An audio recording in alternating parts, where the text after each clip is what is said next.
Hey guys, welcome to the sixth lecture of Biomolecules। इस lecture में हम बात करेंगे कॉन्सेप्ट ऑफ मेटाबॉलिज्म और लिविंग स्टेट क्या होता है। So let's begin.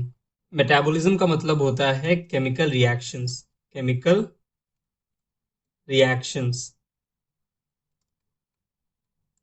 ऐसे केमिकल रिएक्शंस जो ह्यूमन सेल्स के अंदर हो रहा है। अब देखो, हमें पता है फॉर सर्वाइवल लाइफ के लिए फूड इंपॉर्टेंट होता है। फूड हमें प्लांट्स और एनिमल्स से मिलता है। प्लांट्स से हमें वेजिटेबल्स और फ्रूट्स मिलता है, एनिमल्स से हमें मीट और एग्स मिलता है। ये जो फूड सोर्स है, इनमें carbohydrates, lipids, proteins, nucleic acid जैसे कॉम्प्लेक्स बायोमोलिक्यूल्स प्रेजेंट होते हैं। जब कोई ह्यूमन खाना खाता है तो ये कॉम्प्लेक्स बायोमोलिक्यूल्स ह्यूमन के बॉडी में आता है और इनका डाइजेशन स्टार्ट होता है। ह्यूमन बॉडी क्या करता है, इन कॉम्प्लेक्स बायोमोलिक्यूल्स को सिंपल बायोमोलिक्यूल्स में ब्रेक करता है। ऐसा क्यों होता है? ऐसा इसलिए होता है कि जब ह्यूमन के अंदर कॉम्प्लेक्स बायोमोलिक्यूल्स आया तब वो प्लांट और एनिमल सोर्स से आया था। मतलब ये जो कॉम्प्लेक्स बायोमोलिक्यूल्स है, ये चार, ये ऐसे फॉर्म में थे जो प्लांट्स और एनिमल्स को फायदा पहुंचा रहे थे। बट जब ह्यूमन ने इसे इंजेस्ट किया तो ये ह्यूमन बॉडी को बेनिफिट नहीं कर रहे थे। तो ह्यूमन बॉडी ने इन कॉम्प्लेक्स बायोमोलिक्यूल्स को ब्रेक किया सिंपल बायोमोलिक्यूल्स में, जैसे glucose, fatty acids, amino acids और न्यूक्लियोटाइड्स में, और वापस से बिल्डअप किया इनको ऐसे कॉम्प्लेक्स फॉर्म में जो ह्यूमन बॉडी को बेनिफिट पहुंचाए और एनर्जी प्रोवाइड करे। ब्रेकिंग डाउन वाले प्रोसेस को कहा जाता है कैटाबॉलिज्म, और बिल्डिंग अप का जो प्रोसेस है उसे कहते हैं एनाबॉलिज्म। कैटाबॉलिज्म प्रोसेस में एनर्जी की रिक्वायरमेंट नहीं होती है, बट एनाबॉलिज्म में एनर्जी की रिक्वायरमेंट होती है, क्योंकि किसी भी चीज को तोड़ना आसान होता है बट किसी भी चीज को बनाने के लिए ऊर्जा यानी एनर्जी की जरूरत होती है। ये एनर्जी एटीपी के फॉर्म में मिलता है।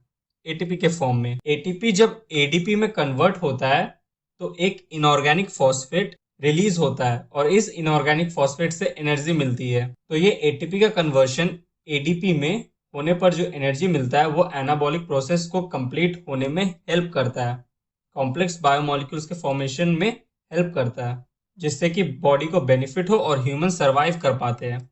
तो अभी तक हमने ये जाना कि मेटाबॉलिज्म का मतलब केमिकल रिएक्शंस होता है, जो कि दो तरह के होते हैं, कैटाबॉलिज्म और एनाबॉलिज्म। कैटाबॉलिज्म मतलब ब्रेकिंग डाउन और एनाबॉलिज्म मतलब बिल्डिंग अप।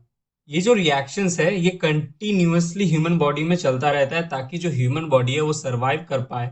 मतलब ह्यूमन बॉडी लिविंग स्टेट में रहे और डेथ स्टेट में ना आ जाए। लिविंग स्टेट का क्या मतलब होता है? लिविंग स्टेट का मतलब होता है नॉन इक्विलिब्रियम स्टेडी स्टेट, जिसमें ह्यूमन बॉडी में कंटिन्यूअसली मेटाबॉलिक रिएक्शंस चलते रहते हैं कांस्टेंट रेट से और बॉडी कभी बैलेंस्ड नहीं होता है, नॉन बैलेंस्ड रहता है बॉडी, जिससे बॉडी वर्क करते रहते हैं और डेथ स्टेट में नहीं पहुंचते हैं। The body is able to perform work. एक एग्जाम्पल दूं अगर तो ऐसे समझो जैसे ह्यूमन लंग्स, वो हमेशा वर्क करता रहता है कंटिन्यूअसली, कभी भी बैलेंस नहीं होता। यहाँ तक कि जब ह्यूमन सो रहे होते हैं नींद में तब भी ब्रीदिंग इन ब्रीदिंग आउट का जो प्रोसेस है वो चलता रहता है और लिविंग स्टेट में बॉडी हमेशा रहता है। वैसे ही जो मेटाबॉलिक रिएक्शंस है कंटिन्यूअसली चलता रहता है ह्यूमन सेल्स में ताकि ह्यूमन सर्वाइव कर पाए। अब हम चलो थोड़ा जानते हैं कि मेटाबोलाइट्स क्या होता है।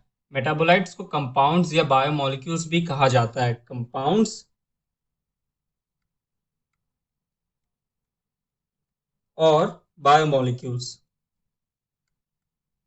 भी कहा जाता है।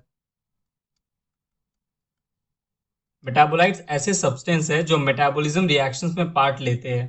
केमिस्ट्री का एक बहुत ही इंटरेस्टिंग और एक्साइटिंग पार्ट होता है जो डील करता है in the isolation of metabolites जैसे कार्बोहाइड्रेट्स या amino acid from living organisms, और उसके स्ट्रक्चर को स्टडी करता है एंड कोशिश करता है कि आइसोलेटेड बायोमोलिक्यूल्स को आर्टिफिशियली लेबोरेटरी में सिंथेसाइज कर सके। साइंटिस्ट ने अभी तक जिन मेटाबोलाइट्स की डिस्कवरी की उन्हें दो पार्ट में डिवाइड किया। पहला प्राइमरी मेटाबोलाइट्स, दूसरा सेकेंडरी मेटाबोलाइट्स। प्राइमरी मेटाबोलाइट्स वो मेटाबोलाइट्स है जो कि बहुत ही इंपॉर्टेंट रोल प्ले करता है in the physiological processes like circulation, digestion, excretion, hormonal secretion in humans. Example देखो तो जैसे शुगर, अमाइनो एसिड्स और न्यूक्लियोटाइड्स।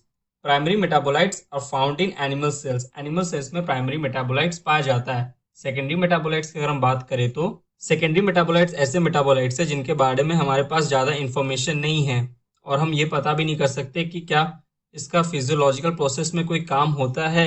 तो ऐसे मेटाबोलाइट्स जिनका हमारे पास इतना इन्फॉर्मेशन नहीं है कि हम बता सके वो नॉर्मल फिजियोलॉजिकल प्रोसेस में पार्ट लेते हैं कि नहीं लेते हैं, उन मेटाबोलाइट्स को हम कहते हैं सेकेंडरी मेटाबोलाइट्स। एग्जाम्पल जैसे कैरोटिनॉइड्स, एंथोसाइनिन्स और morphine. Secondary metabolites are not found in animal cells. तो चलो यहीं पे हमारा ये लेक्चर खत्म होता है। नेक्स्ट लेक्चर में मिलेंगे। अगर वीडियो समझ में आया तो प्लीज़ चैनल को सब्सक्राइब करना, वीडियो को लाइक करना। नेक्स्ट लेक्चर में मिलता है। Bye, thank you, take care.